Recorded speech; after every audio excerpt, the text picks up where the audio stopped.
Summer is around the corner, but it's not here quite yet. As we know, we're from New England. We're gonna have a couple cold nights ahead of us. So I'm gonna throw at you a couple recipes that are gonna be amazing. So we're gonna make a roasted butternut squash quinoa cake. And then I'm gonna do a braised short rib going along with that recipe. And the two of them combined together are out of this world.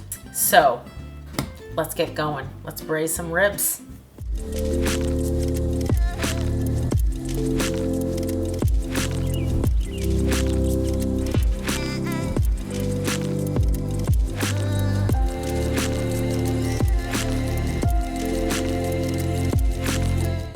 So right here I have about 4.5, 5 pounds of short ribs. I'm just gonna cut right down the middle, just like that.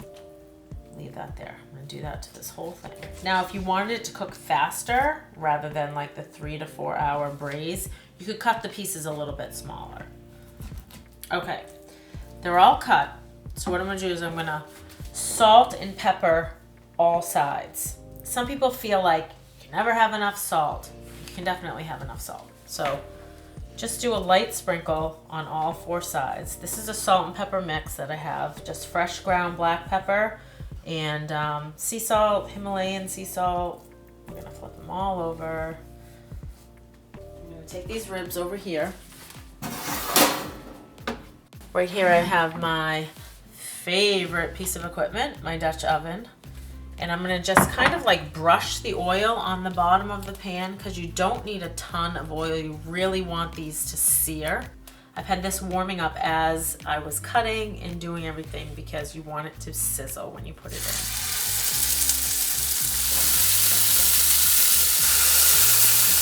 All right, so here's butternut squash. Luckily today you can go to the market and get butternut squash fully peeled and buy a half. So right here I have 1.5 squash. I started chopping it and then I'll chop some to kind of show you.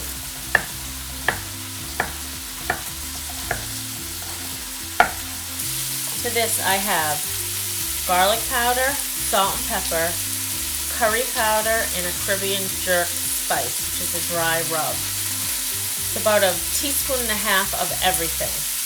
I'm going to mix this all together and then I'm just going to sprinkle over our squash. To that, I'm gonna add 2 tablespoons of brown sugar. And then I'm gonna add probably like 3 tablespoons of vegetable oil. Okay, I'm gonna mix this all around.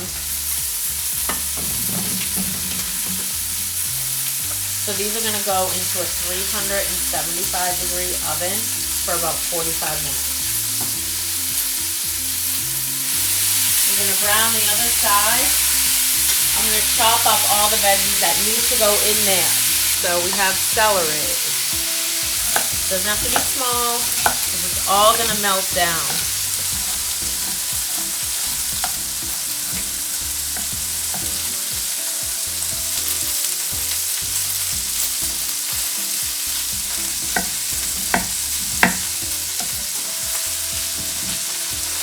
My red wine, I'm going to deglaze the pan. I'm going to take everything we just chopped and toss it right into the pan. 2 sprigs of rosemary. And I'm going to take a small bunch of thyme. We have whole peeled tomatoes. What I like to do is kind of crush them with my hand, so not a full crush, just break them up a little bit. So I take the first couple of them, careful not to get it all over yourself, and I break them in to the pan, just kind of making a hole in the tomato. I'm just going to pour it in. I'm going to cover this up, put it into a 300-degree oven for about 3.5 hours, and it's going to be pork tender and delicious. Okay, this is my bowl. I'm going to chop up some fresh parsley. We're going to make the quinoa cakes. Okay, so I'm going to start with my parsley. So that's probably like 4 tablespoons of roughly chopped Italian flat leaf parsley. So our quinoa is here, and I have 3 cups uncooked, which is going to yield 6 cups cooked. And you're going to use the instructions on your box of quinoa or bag. So I'm just gonna toss this around with the parsley right now just to kind of cool it off just a little bit. We're gonna add a couple pinches of fresh ground black pepper. Then, remember that butternut squash that we cooked? This is all gonna go right into this quinoa. In the curry, in the Caribbean jerk spice. The flavor that you get from these cakes isn't really anything that you've probably ever had before. It's amazing. So right here I have 3.5 cups of fontina cheese, which is creamy and so flavorful. It's the only cheese I ever use when I make these cakes. So this is gonna cool the mixture off enough where I can add my eggs and they won't scramble. And then this is gonna help bind the cakes together even though you have the cheese, but this allows you to fully have a perfect cake and it's gluten-free. This whole recipe is gluten-free. You can head to the stove and start frying these babies up, getting them ready. Simple ice cream scoop, just like this. Plop them in the pan. I'd probably do like 4 at a time, just so you have space to flip them over. Amazing. Oh, perfect. See how that's golden brown and see how nicely it stays together? Quinoa is like a binder, but it's a protein. So it's nice that it's a grain you can use for cakes and stuff and it will be gluten-free.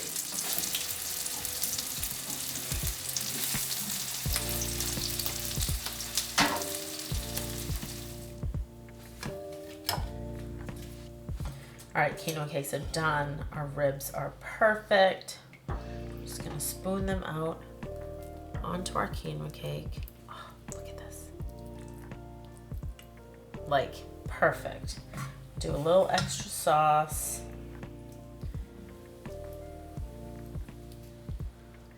And we're good to go. As you can see, amazing. No knife needed. So tender. Quinoa cake is moist, squash is perfect. I'm gonna get a piece of the short rib and a bite of the cake. A little bit of that juice. Oh, okay. Oh my God. Wow. So good. That is so good. That's like so good. See you next time. Find these recipes at sugarmagsbeachhouse.com and visit our YouTube channel at Sugar Mags Beach House. Like, subscribe, and share, and as always, come back hungry.